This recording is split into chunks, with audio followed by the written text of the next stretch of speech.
Hey everybody, it's Jason Blaha here, and today I want to chat with you guys a little bit about something that came up in the comments today. And obviously it's going to be like a month from now that this video comes out. But today I was looking through the comments and someone said, "Hey Jason, what do you think about the Zercher Good Morning? And do you think it's a good exercise?" And you know what? It's completely irrelevant whether we think something is a good exercise. You know what? That's not the question we should be asking. Because if anyone out there is using an exercise for anything successfully, it's probably a decent exercise. I mean, there are exceptions, but realistically speaking, any big multi-joint movement or any single joint movement that doesn't aggravate your tendons is probably a good exercise. But that's irrelevant, isn't it? Because I could have someone do 7 good exercises and they could make garbage progress. Right? They can make garbage progress. What is it we need to be asking ourselves?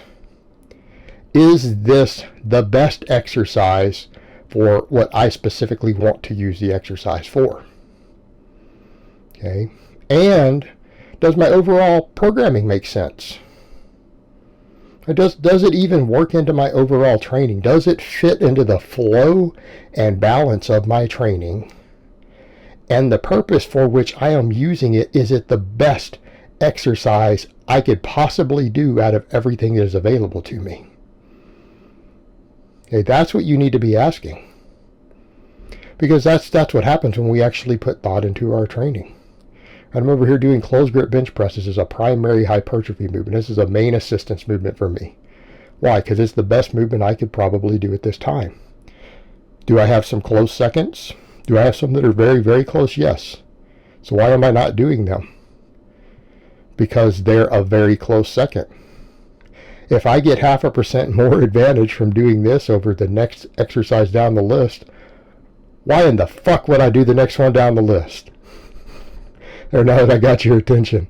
Okay, if you can come up with something that is 0.5% better than the exercise you're proposing for your specific goal, why in the hell would you do the exercise?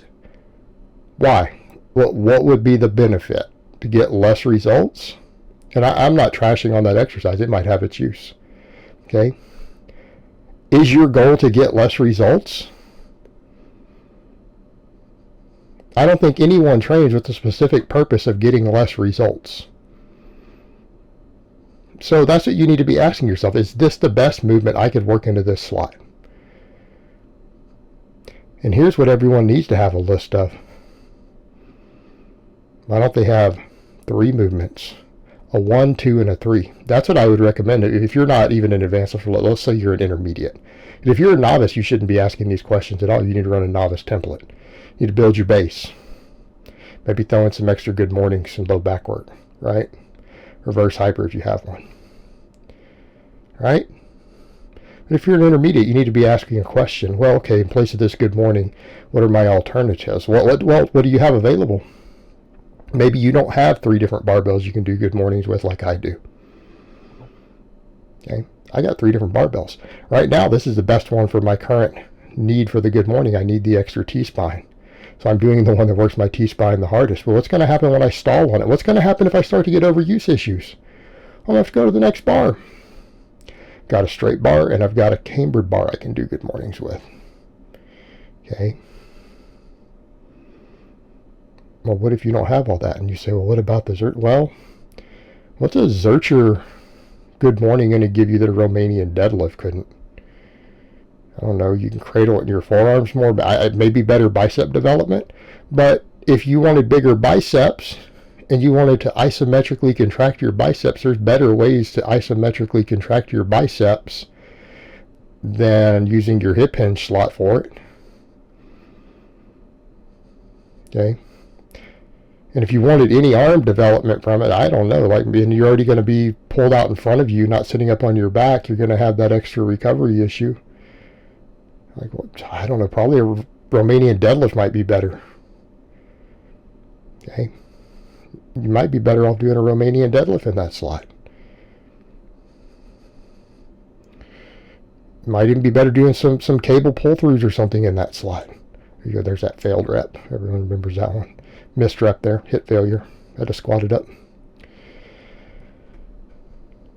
You need to be asking this. You know, over here, hip belt squat, best tool I have available right now. What if you don't have a hip belt squat and you need extra quad development, but you need to reduce axial loading? Because I'm not a fan of high volume squatting, or high rep squatting. I don't think it's a good idea. And there are plenty of world record holders and coaches of world record holders who agree with that sentiment. Okay. I don't know, you could do step-ups, weighted step-ups. High on a high bench. There you go. You could do split squats. Right, if you don't have access to the head. This is the best tool available. I believe this is the best tool for the role that I'm doing.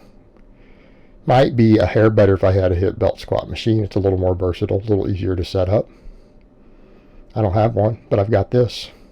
If I didn't have this, those might be other options. What happens if this becomes a problem? Well, I could do step-ups, or I could change the loading and hang chains off of it. So we have other alternatives. If you don't have any of that, I don't know, if you had to, you could do a hack squat machine, which I think is 100 times better than a leg press machine. Okay. Not going to get into why. If you needed the extra quad development in a way that carries over to your squatting, you're going to have to learn to do those hack squats on a real wide stance. Okay. Probably all the way to the edges of the slide. You can do one-legged exercises, isolateral stuff. Same thing you guys saw me doing closed grip bench there. Well, what happens when that stalls? Well, I don't know, maybe floor press.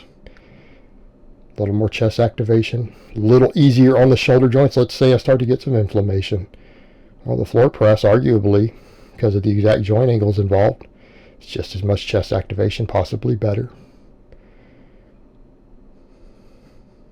Hypothetically, we'd get the carryover to the other degrees of range of motion depending upon your torso thickness, right? Because that could be another option. I could switch barbells. We could go to dumbbells. Ooh. So what happens if your closed grip benching stalls? You need something else in that slot. Dumbbells might be a really good option depending upon what you have available. But that's what you have to ask. Is this the best option? Do you even know why you're doing the exercise? Okay, and that's the problem when people are picking exercises. They have no clue why they are doing the exercise. Which muscles it works, which movement patterns it works. I mean, half the guys out there think the closed grip bench press is a tricep exercise. Well, to a secondary extent, it is. Triceps work almost as hard as the pecs do on it. It's a pectoral exercise. It's a front delt exercise. It could be argued it's a better pec exercise in some programming instances than the flat bench. Doesn't it fill a pretty similar niche to dumbbell presses? Other than it has more variation. Dumbbell presses, you don't want to go heavy. You need to do high reps. At least closed grip, you could do heavy work too if you had to, with less chance of injury. It's a little more versatile tool. Well, if you're just trying to do sets of 10 to 12, you could certainly work dumbbells into the same slot. Doesn't a dumbbell press look a whole lot like a closed grip bench when it's done correctly with the elbows tucked? Right? But which one's the best one for your goals right now? And we always need other options because we stall on movements. We run risk of overuse on movements. In fact, a lot of times it's advised that you push a lift really, really hard for about 3 weeks and then rotate it. That might be the best way to avoid overuse injuries. But the thing is, you've got to ask, why are you doing this exercise? Someone says, well, I want to work in front squats. Well, why? Is that the best thing you could be doing? Do you even know why you're doing front squats? How are you choosing to support that front squat? Are you a weightlifter? Then you better learn to do them with the correct grip. Better learn to rack it. Not going to make you better squatters. Not even that great of a quad exercise compared to a back squat. I think it's slightly inferior. Okay, why are you doing it? Guys are like, well, I'm doing the cross arm. Well, you're someone who doesn't want to bench press. I can tell you that much. You can destroy your shoulders. You're a moron. When you get strong, you'll understand. If you're weak, I get it. When you actually get strong, you're not going to be able to do that. So if you're going to front squat, you probably need a harness. You don't have a front squat harness. Well, you probably need a safety squat bar then. But I would ask the question of why are you doing that? Do you even know why you're doing it? If it's for quad, you should go do the hip belt squat like I was doing, or do a step up or a split squat. Those are 100 times better than the front squat for a quad weakness. Why in the holy shit would you do a front squat if your quads are a weak link in a lift? Why would you do that? There are 15 better exercises for that purpose. Now, if you want to be an Olympic lifter, a weightlifter, I understand. Okay, if you need to bring up your upper back, it's really lagging, which could be an issue for me, and you don't have safety squat bar, and you have a front squat harness, by all means.